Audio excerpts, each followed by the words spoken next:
here is the Allen West version, Watchtower Firearms, a BDRX. You can see it has the Steadfast and Loyal podcast logo on it. And on this side, you've got, my actual digitized signature and my Army Master Parachutist wings. And of course, you got to have the American flag. And again, I mean, this is such an incredibly light weapon. I mean, I just can't believe it. And I like the skeletized design. And this flash suppressor here is unique. They make it here in Watchtower, and it actually reduces the rise of the weapon when you fire it. So I'm just looking forward, and Magpul hard sights, and I think I'll keep hard sights on this. But I'm looking forward to taking it out here and shooting it and zeroing it in. And I love the skeletized hand grip here. And of course, you got the extendable, butt stop. But and I prefer this forward hand grip, more than anything else. I really like this. So here it is, right up there next with Rob O'Neill. It's hard to believe that, but that's why America's such a great country. Where a kid born in the inner city of Atlanta, Georgia, can have an AR-15 designed by him and with his signature on it, limited edition. So check out their website, watchtowerfirearms.com. And if you want, you can purchase one of these. Hey, greetings, everyone. Lieutenant Colonel Allen West. Welcome back to the final segment of this Steadfast and Loyal program, a commemorative Steadfast and Loyal program remembering the 80th anniversary of D-Day, Operation Overlord. Yours truly will have the opportunity to travel over there and jump out of C-7. Yours truly will have the opportunity to travel over there and jump out of C-47 aircraft, actual aircraft that flew 80 years ago. As a matter of fact, I had doing my training down in Palatka, Florida with the Round Canopy Parachuting Team USA. I already jumped out of those C-47 aircraft. What an experience, man. To hook up on the same static line that those men hooked up on 80 years ago. And now my feet will get the opportunity to touch the ground that their feet touched upon when they landed. No, it's not in the middle of the night, 0 dark 30. No one's shooting, no tracers coming up. It'll be in the daylight. But the thing is that we're helping people to remember a new generation. When you watch the movie Saving Private Ryan, Tom Hanks, he gives 2 words at the end. I think these are the most important words for that entire movie. And these are words that we need to embrace today. He's been shot there, and he asked Matt Damon's character, Private Ryan, to come closer to him. And as he is dying, he says 2 words. He says, earn this. Earn it. And what did he mean with those very profound words? He meant that his little small detachment, he was a Ranger Company commander, and they took the company away from him. And as he said in the movie, it was the Army's company anyhow. And they gave him just a hand-picked squad to go find one person. Talk about a needle in a haystack. That was like finding a needle in a stack of needles. But to find one person to make sure that he got home because all of his other brothers had been killed. That's the theme of the movie, Saving Private Ryan. And all of those members of Tom Hanks' selected squad died except one. But Captain Miller looked over and said, earn it. Earn this. That's what we should ask ourselves every day. Are we earning that sacrifice that they made? Do we wake up and understand what it means to earn that sacrifice? It reminds me of the words that Benjamin Franklin said on September the 17th of 1787. That was the day that our Constitution was signed there in Philadelphia. And as Franklin was leaving Constitution Hall, Independence Hall, he was met by a Philadelphia socialite, a woman by the name of Mrs. Powell. And Mrs. Powell asked him a very poignant question to today. It's very relevant. She said, well, doctor, what is it that we have? A republic or a monarchy? And Franklin replied, a republic, if you can keep it. See, when those two words were spoken in Saving Private Ryan, it was really an echo of what Benjamin Franklin said to Mrs. Powell. See, we have to, every single day of our lives here in the United States of America, we have to earn it.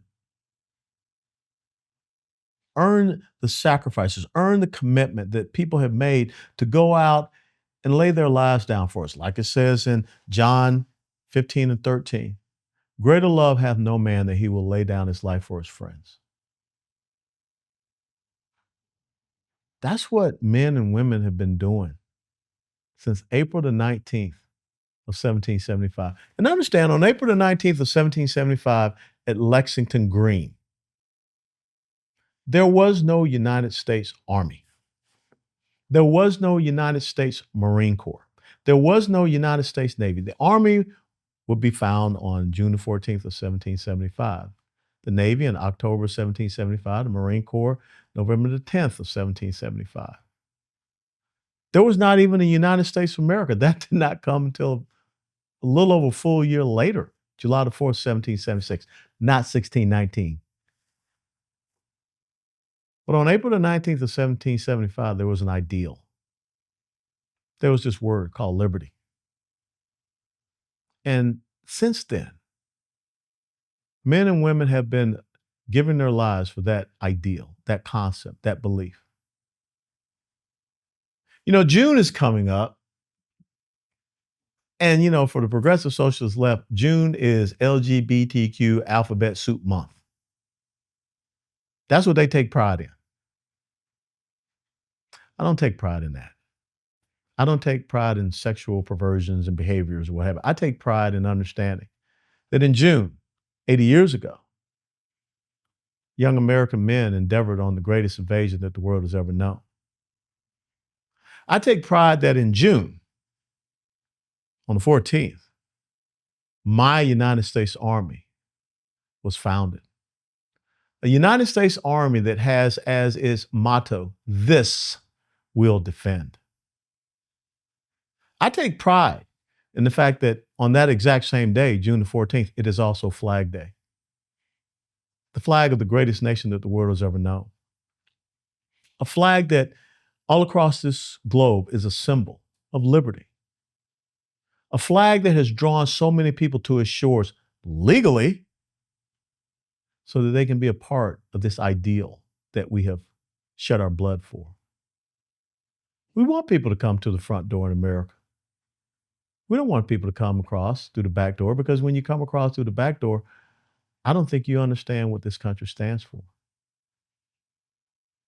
A flag that draped the coffin of my dad, draped the coffin of my father-in-law, a flag that will one day drape my coffin.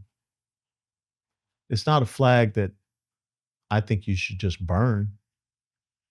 Perhaps you should go and try that in another country, but I don't see it as a freedom of expression. I see the real true freedom of expression is to raise your right hand and pledge your life to something that is the embodiment of this great constitutional republic and the American people. See, I see June as an incredible month that we should take pride in, but not for the things that are physical, not for the things that are carnal, but for the things that really make us who we are. And that's why I'm so happy to be kicking off this June, this year, 2024, and going to France and remembering those.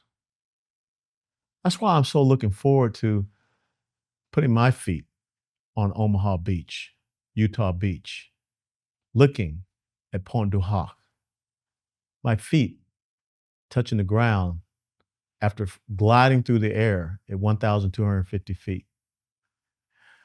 When 80 years ago, they jumped at less than 500 feet. What are we taking pride in the United States of America? Do you really think that America and all those who went before us, they asked us to earn this so that we can go and parade around and show off this lasciviousness? You have the freedom to do so. But that's not what our moral foundation is all about. When you talk about earning this, you talk about earning that title that so many people across the globe wish they could have. And many have come to the shores that that's the title of American. Is America perfect? Nope. When you read the preamble of the Constitution, it says, in order to form a more perfect union, show me any other nation in 248 years, 237 years since our Constitution was signed, has worked hard to perfect itself, to amend itself, to heal itself, to better itself. But show me any other nation where its warriors do not take an oath to a political party. They don't take an oath to a person, a king, a queen, a duke, a duchess, lord with a little L.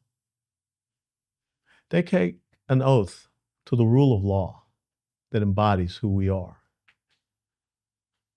They take an oath that they're willing to lay down their lives for. That's what I will remember in this June and every June going forward. Because I cannot think of many other greater sacrifices than the men who leapt from aircraft in the middle of the night, just young boys, than the men who, when the ramp went down, they went forward into withering fire. Because they knew what their task and their purpose was. They knew what they were called to do. They knew the consequences thereof, but they still did it.